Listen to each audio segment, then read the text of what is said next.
Well, my name is Chang. I'm a professor in the Department of Renewable Resources with expertise in nutrient cycling, with all aspects of nutrient cycling in different ecosystems, and that helps us to understand how do we manage nutrients, how do we manage nitrogen, how do we manage greenhouse gases, and so forth. So biochar is used to clean up contaminants in many, there are many different mechanisms involved. The biggest one is probably the biochar has a really high surface area. So biochar is really porous.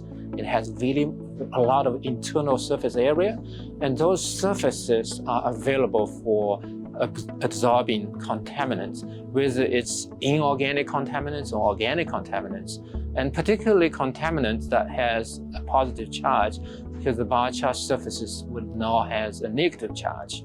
So negative charge surface will attract a positive charged ions or cations. And so if a contaminant is inorganic and if it's cation, it would then be absorbed on these surfaces.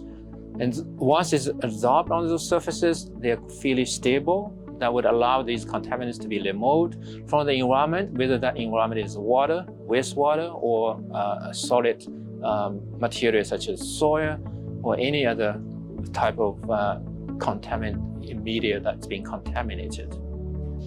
So in terms of the use of biochar for remediation, in wastewater, absorption would be one of the main mechanisms. In the soil, the biochar would be mixed into the soil.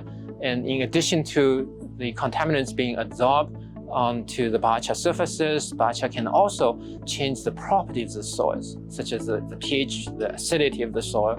And a lot of those contaminants, as the pH or the environment changes, their stability would change. So another function of biochar when it's applied to the soil is to stabilize these contaminants. So for example, if a contaminant is being stabilized in the soil, it's no longer available for the plants to take up. The contaminants, when it's taken up by the plants, obviously then the contaminant will be transferred to potentially to the human through the food chain and so forth. So we need to cut that transfer of contaminants from the soil to the food chain. In terms of potential application of biochar in treating wastewater, one potential is to put the biochar into some sort of a system where you can have the wastewater flow through the biochar, so that as the wastewater is flowing through the biochar, the contaminants are being absorbed from the wastewater.